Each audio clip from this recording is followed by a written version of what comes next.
the tragedy of pornography. That's what I'd like to talk about today, and specifically, I'd like to talk about it as an illustration of Slavoj Žižek's theory of cinema. In fact, in Slavoj Žižek's The Pervert's Guide to Cinema, he talks about what he calls the essentially conservative nature of pornography and why it is a tragedy. Against this, Žižek argues for the inherently emancipatory nature of cinema. And in so doing, he essentially inverts a stereotype about cinema, which is that it is something which leads us into sin and temptation, a conservative stereotype that presents cinema as that which gives us too much sex.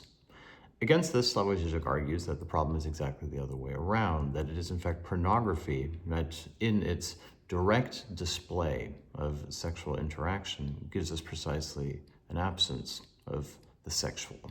It gives us a substitute for it, a mere fleshly supplement, if you will. Whereas what makes cinema so enticing is precisely that it examines what you might call the libidinal aspects of sexuality in their non-immediate form. And this precisely is why cinema remains threatening to certain conservative groups and why it is fundamentally emancipatory.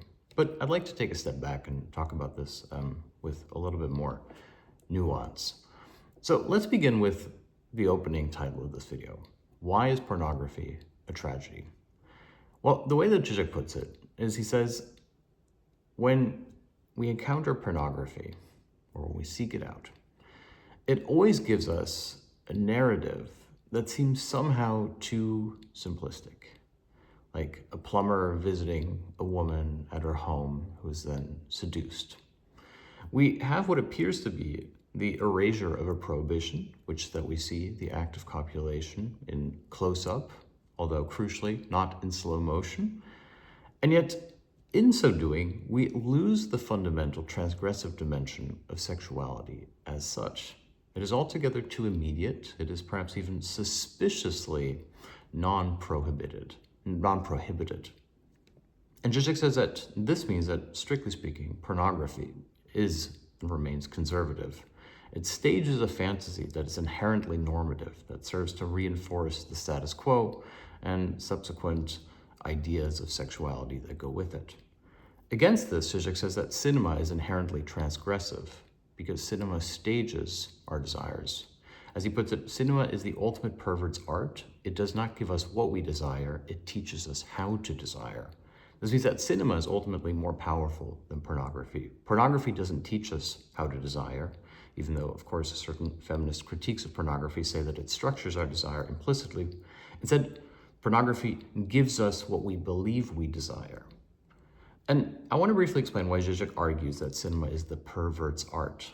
After all, in sort of normal life, we would think that the pervert watches pornography, not cinema. So why does Žižek argue for this inversion? Well, it goes back to Lacanian psychoanalysis.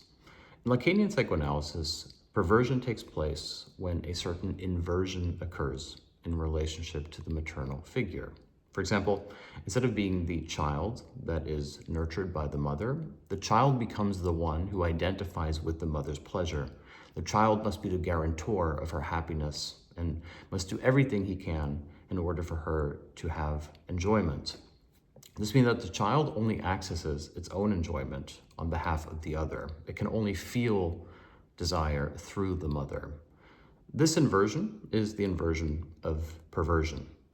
Now, ironically, for Žižek, perversion is always a positive thing, which is to say, Žižek says that fundamentally, perversion is the beginning of what he calls process of subjective destitution. It is if you will, a process of demythification or destructuring, de-illusioning of the subject's own integrity. Which is to say, perversion is a problem you have to go through. You have to step outside of yourself in order to become who you were meant to be. Case in point, when it comes to cinema. In cinema, we essentially become the pervert. We are witnessing the enjoyment of the other as if it were our own. And yet, in so doing, we are able precisely to go beyond our own immediate satisfaction and explore the nuances of the human experience. In pornography, on the other hand, we are strictly speaking not perverted. We are identifying with the pleasure as if it were our own. Hence, pornography, which appears to be an act of perversion, is in fact the other way around, is a self-serving supplement to our own libidinal inactivity.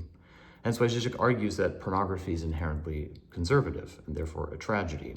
It fits all too well into the seamless nature of contemporary biopolitics, which is, say, the isolated individual who can work on himself and optimize his day-to-day routine, even reducing the messy act of sexual relationships to something which can be conveniently discarded in a matter of minutes. In other words, Žižek says that the stance of the pervert is precisely the stance of the one who allows himself entrance into the desire of the other, into the murky, messy depths of the terrain of human sexuality and desire. And for Žižek, cinema is the ultimate pervert's art. It essentially stages our desire in and through the other, and in so doing creates a lens, perhaps even a mirror, through which we can investigate and explore it. That is the tragedy of pornography for Žižek, that ultimately it doesn't unsettle, it doesn't do anything. It simply seamlessly integrates into our desires and therefore appears to confirm them. That is Žižek's theory of cinema in a nutshell, and why he says that pornography is a tragedy.